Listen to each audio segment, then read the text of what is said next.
Oh, he's the Shove It Man! Alright, Shove It Squad. How are we all today? Good? Well, you won't be for much longer because I'm about to punch you square in the gut. Today won't be like one of my normal videos. In fact, it's going to be a very abnormal video. I'm making this video for a massive Hawkamaniac. Duffy is back. He first started making the Hawk Talk on Patreon, but when the channel got removed this month, he really went to bat for the Shove It Squad. I'm talking above and beyond here. He certainly put his all in. So here's the video that he asked for. And if you haven't done so already, make sure you follow me on Twitter and Instagram, because if that ever happens again, we can all make our voice heard much quicker. And of course, If you know a wrestler that can do the J-O-B to the H-J-W-K any night, any day, shove their name in the comments, Jack. Alright, Congo Kong. He doesn't belong in wrestling, or am I wrong? So Gut Punching Squad, we don't normally cover wrestlers as up to date as this. I do think this one will be a spectacle and possibly a laugh at the same time. I got lots of comments in my last video about not liking the fat shaming on Samoa Joe, so I promise you, I will not directly say a bad word about this man. You have the Hawk's solemn oath. If I call him any names, I promise you I'll forfeit my happiness and make that Wes Briscoe video. Trust me, that is something I don't want to do. Congo Kong came into TNA, or GFW Impact as it was known in 2017, and Kong had a really strong backstory because he was given his gimmick by Violent J from the Insane Clown Posse, and he first came to prominence in Jeff Jarrett's failed GFW company. It's not a good start, is it? From what I can tell, he's not actually from the Congo in Africa or anywhere cool like that. In fact, he's from Michigan, for God's sake. We start off in the middle of an invasion storyline. It seems no matter what year of TNA we check out, it's always an invasion storyline. This time it's Slapnuts and his wife and GFW invading TNA.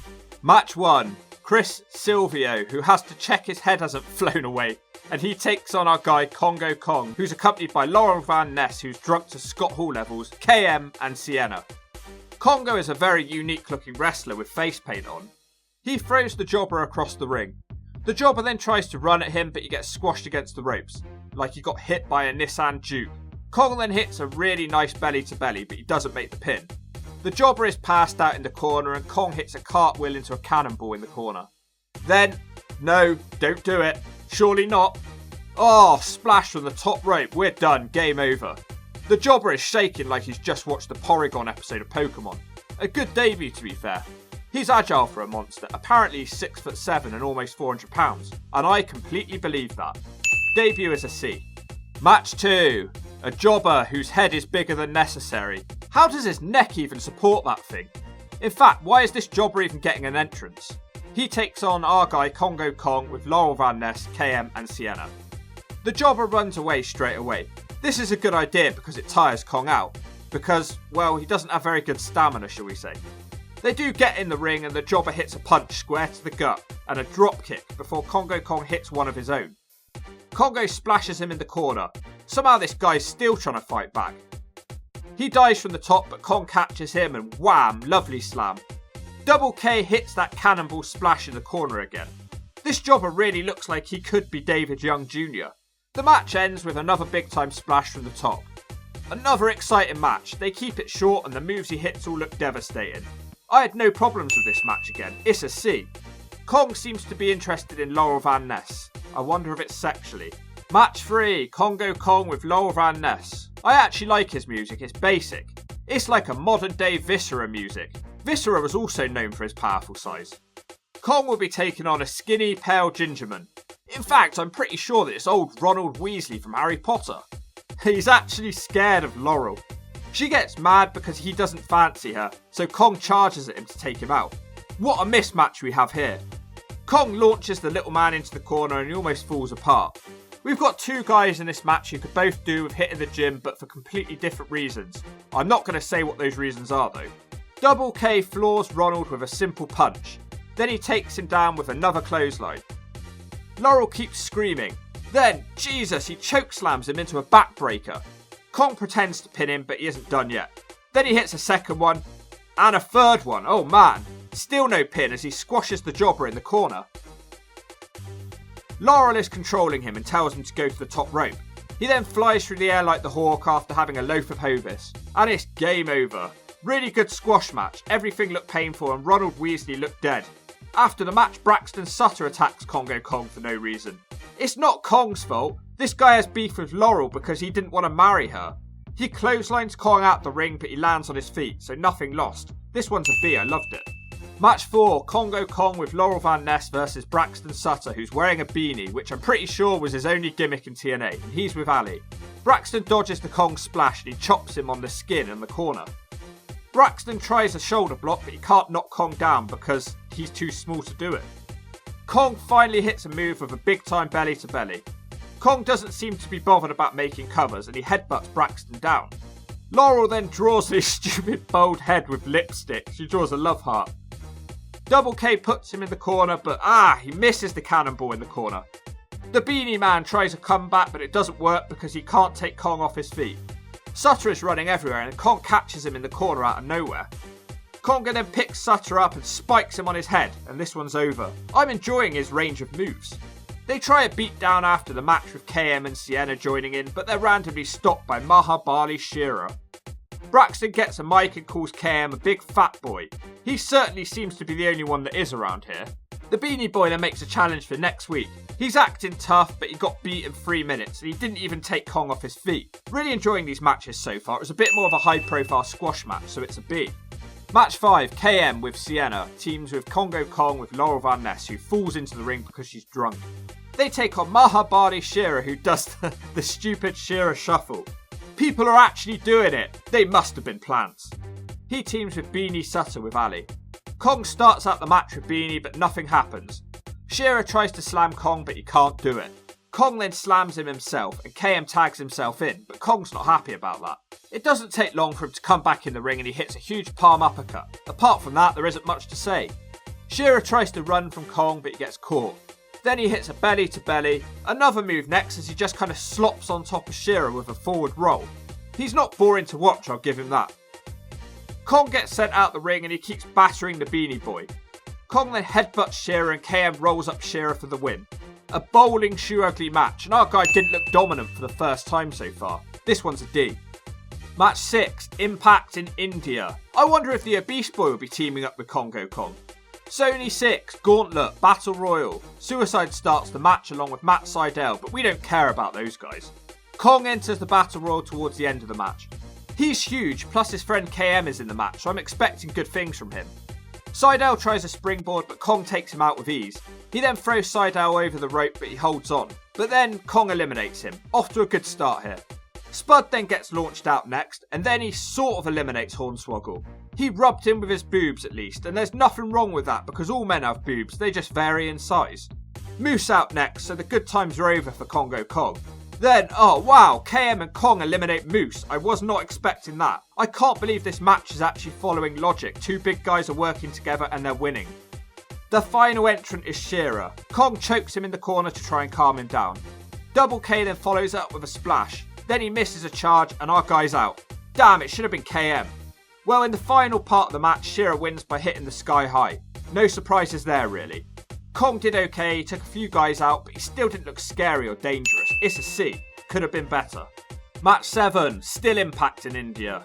8-man tag. Congo Kong teams with Davey Richards and EC3, who has hilarious edited theme music. He's calling himself E-Sing-Free. He looks like he wants to do a Scott Steiner and Ring a King and jump the crowd.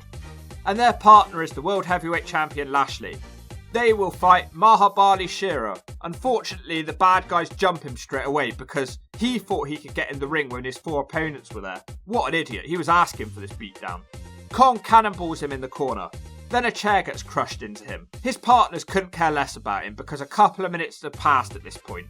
Out walk James Storm, El Patron and Eddie Edwards. Shirai gets carried to the back. Kong sits out the first part of the match as the disadvantaged team are somehow winning. E-Sing-Free finally lets him in the match and Congo Kong starts to dominate Eddie Edwards. Unfortunately, he hardly does anything though and he leaves the match quickly. The problem with this kind of match is he's overshadowed by the top players in Impact. When you've got Bobby Lashley in the ring, Congo Kong isn't exactly a big deal. He's not going to impress you, is he? Congo Kong tags himself in because he's tired of standing there doing nothing. He immediately misses a diving headbutt and he almost loses the team advantage.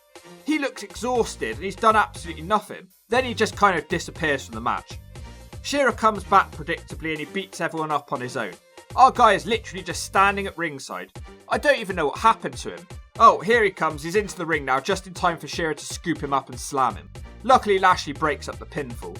El Patron then hits a double foot stomp from the top on Kong and it's over. Shocking performance from our guy. He literally did nothing. Sometimes I exaggerate for comedic effect, but this was a 20-minute match and I saw one punch, so this can shove it. It's an S. Match 8, Richard Justice, the standby wrestler who's a jobber, and he's using Sonny Siaki's theme music. Well, this probably last played 10 years earlier, how weird.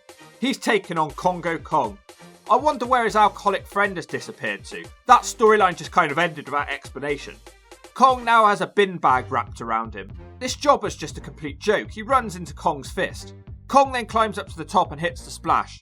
It went about 20 seconds and it wasn't funny. What is funny is that Kong beats him up after the match. Then Shirai makes the save, so it's not funny again. It's an S, complete waste of my time. Match 9, 3 shows later. What the hell is going on with this guy? Congo Kong takes on Shirai.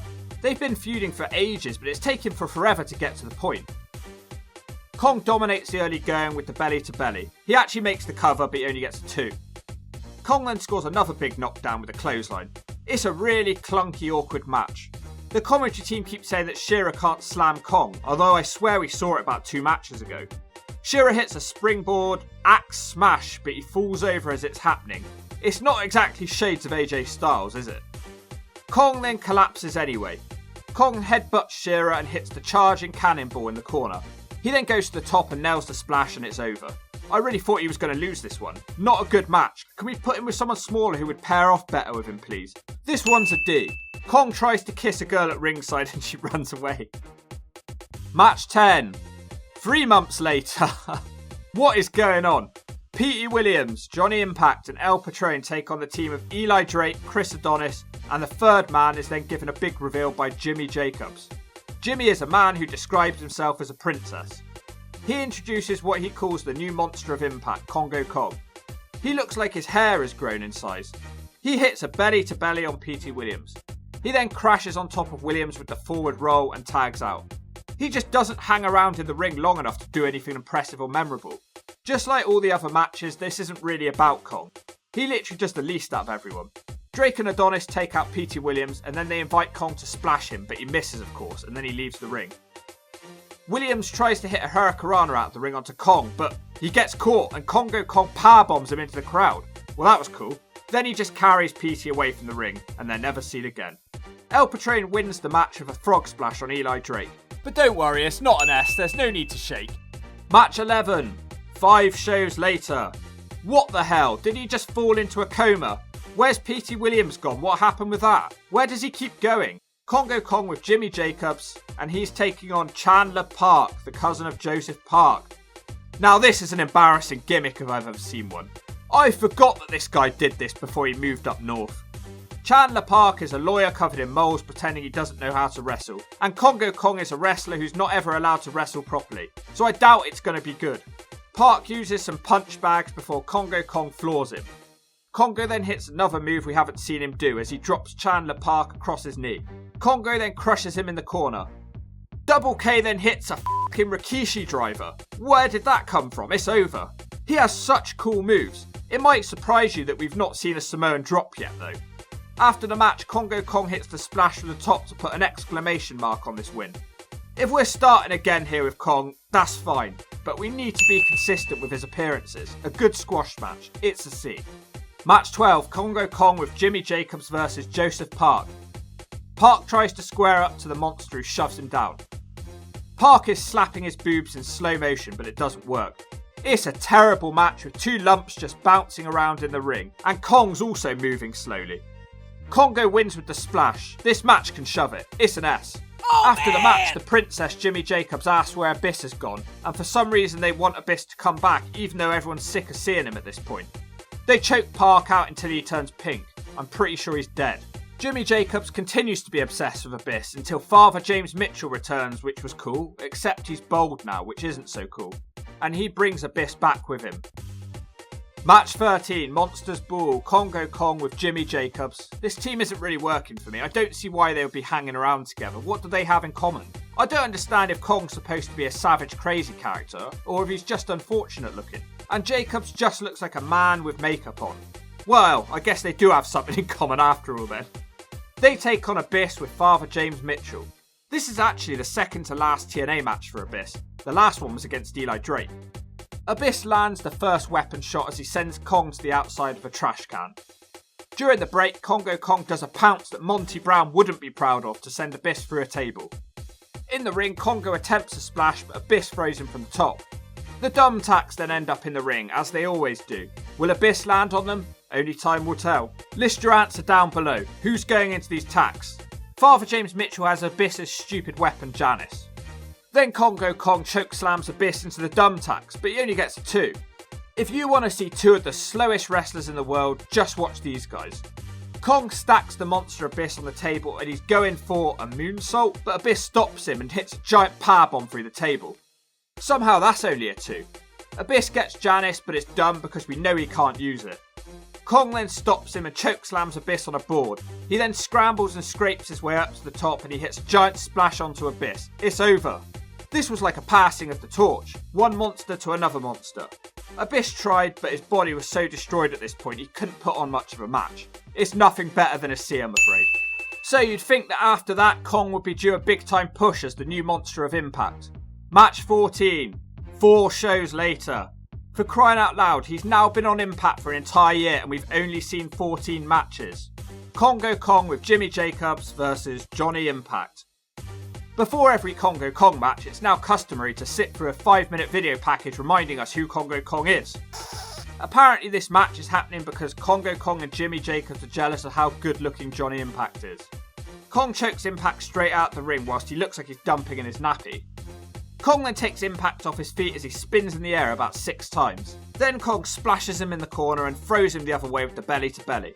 I've got high hopes for this one. It's the sort of match we've been waiting for. Kong is dominant, but he misses a leg drop and then Impact capitalises with a running knee. Impact hits a bad looking standing shooting star press for a 2 count. Kong then stops him from getting too excited with a painful looking headbutt. Kong tries a chokeslam off the ropes, but Impact flies through the air and lands on his feet. That was impressive.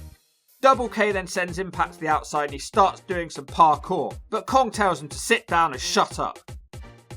Kong suddenly cannonball flips into Impact against the steps. Then Kong randomly attacks the referee. It was going well until that. Pinky in the brain then squeeze the steps into some ropes and Kong throws Impact face first into the steps. Pretty cool, not seen that one before. Johnny Impact is bleeding from that one. I guess this is going to be a proper feud now then, is it? I enjoyed this as an entire segment, so it's going to get a B overall. Looking forward to where it leads. Well, if you thought this video's featured some irrelevant, out-of-shape wrestlers so far, and you've loved watching them, the Hawk's about to prune your feathers, because it's the first appearance of Grigo on my channel. I don't know how I haven't spoken about this guy more. Match 15. 4 shows later, because of course it is. Congo Kong with Jimmy Jacobs takes on Grigo, who's with Katie Lee Birchall for some reason. Grigo is a man who got over in Scotland because of his entrances to that one Madonna song, Just Like a Prayer. He wanted to use her music, but she just said no. She said, I don't know who he is, but he looks like he's got BO. He had amazing fan support and it got him noticed by TNA in the end. Unfortunately, he couldn't use her music when he got to TNA, and he struggled to get over. I'm not sure he connected with the American audience very well. Oh, by the way, Johnny Impact isn't even mentioned again, so that's 3 storylines dropped for Congo Kong in this video. It's another pointless, stupid comedy match. It's another 2 guys who are really slow. Because they're just not very quick, okay? The highlight is Congo Kong dropping Grigo with an upper palm thrust. This match sucks my ass. Congo Kong hits a belly to belly and he actually makes the cover, but annoyingly Grigo kicks out at 2. Grigo then has to be helped to the top rope because he's not very athletic. Grigo actually manages to knock Congo Kong down, but he gets straight back up again. Congo then hits the scoop slam and the splash from the top. Thank God it's over. S all day and night and there's no need to fight.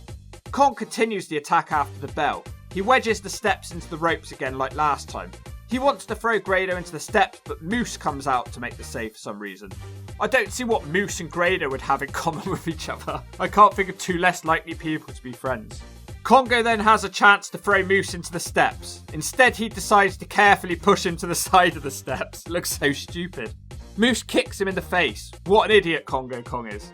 Next up, something truly shocking happens. Congo Kong is actually on the next episode of Impact. I think this is a first. Even crazier, a storyline is continuing. Match 16, main event, Moose versus Congo Kong without Jimmy Jacobs. Moose tries to take Congo Kong down with a dropkick. It doesn't work, so he sends Kong to the outside. Moose dives onto him and he's still not down. He then tries a charge on the outside, so Kong sends him into the steps. Kong hits the big time flipping cannonball into Moose on the steps. Love that move. Back in the ring, Congo Kong hits the belly to belly for a 2 count. Kong then tries to continue to put him away and forward rolls on top of Moose. Congo Kong almost wins the match again. Moose is really struggling against the bigger man. Eventually Moose hawks up and headbutts Congo Kong square in the head. Moose takes Kong off his feet with the dropkick and then he hits a hesitation dropkick in the corner. Out of nowhere, Congo Kong picks Moose up and drops him over his knee. The larger man then climbs to the top but misses the splash. Moose keeps hitting bicycle kicks but Kong won't fall over. Then Moose scoop slams and finishes him off with the spear. Not a bad match in all honesty, it's a C. Match 17, main event, Congo Kong with Jimmy Jacobs. Kong's now flattened his hair down a bit, and he's taking on Brian Cage. Kong takes Cage down straight away. Cage then makes him eat a dropkick and then he hits a bad looking hurricanrana. Then suddenly Brian Cage somersaults out the ring onto Kong. Damn, didn't see that one coming. Back in the ring, Kong hits a big time belly to belly, and there's a lot of belly because he had a big dinner. Cage tries to powerbomb Kong from the corner, and wow, Jesus, Kong hits a hurricanrana? That's madness. This guy has so many moves, but still no Samoan drop. I'm slightly disappointed. Cage kicks out at 2. Kong then tries a crossbody, but Cage catches him with the power slam. Cage then randomly hits a 619, not sure why. I don't know enough about him. Cage then hits a big time German suplex, but Kong kicks out. Then Kong uses a simple headbutt to turn the match in his favour. The match continues turning in his favour as he hits a choke slam. Kong ends up on the top rope and then Cage top rope superplexes him. The whole ring looks like it's going to fall apart. And then Brian Cage puts Kong away with the F5. Wow, great match. I really wasn't expecting that from these two guys. I loved and I sure didn't shove it. This one's an A. So many cool moves, I highly recommend this match. It wasn't a long match. It wasn't a 5-star Dave Meltzer classic. But everything was good, it was entertaining throughout and I saw a lot of moves that I've not seen before. I was surprised at least 3 times, so I loved this match. This is the sort of thing I watch wrestling for. Match 18, final match. Well, the last match was so good, we're getting it again. Congo Kong versus Brian Cage. Kong scores the first big knockdown. Kong gets too hasty and Cage sends him outside onto the ramp. Then suddenly out of nowhere, Kong sprints into the ring and splashes on top of Cage. I'm actually annoyed this guy didn't do more in wrestling. Congo drops Cage over his knee. He then heads to the top, but Cage catches him, but he misses the following splash. Cage hits him with a power slam, and then he follows it with a springboard moonsault, and Congo Kong kicks out at 2. Double K tries to fight him back with a choke slam, but he can't quite manage it. Cage then drops him across the ropes and tries the 619, but Kong has it scouted and doesn't let it happen. Congo Kong then hits his flipping cannonball in the corner, and Cage is really struggling.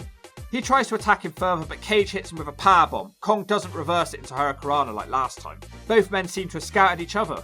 Kong tries to hit a choke slam again, and this time Cage flips out of it, but he doesn't quite land it cleanly. He does score a knockdown with a huge discus clothesline straight after. And then he hits the F5 and it's game over. Not quite as good as the last one, but it was still a fun match. This one is a B. Well, what a crazy run. The management clearly kept changing their mind about this guy. He had about 3 unfinished storylines. Man, I loved his moveset though, really impressive stuff. He didn't cut a single promo to my knowledge, which is a shame. I wanted to hear from him. This is a really hard one to grade. It wasn't his fault that management hated him. He could move well for his size, and considering he was paired up with bad opponents for lots of it, he made it work well. Wrestling needs more big men like this, and I hope a bigger company takes a note of this video, because I think it's a real travesty that no one can find anything for this guy to do. He doesn't need to be the face of your company, but there's not that many big guys in wrestling anymore. Give him a chance, he's fine. If they have such a problem with his physique, find a way to cover him up. So with that in mind, I want to see more of him and I want to get him on the Ring of the Hawk roster. So I'm going to give him a completely unexpected C. When Duffy is back asked me to do this video, I thought he was having me on and it would be a definite S. But he didn't shove it, and nor did I. But if you make a fuss, I'll make you cry.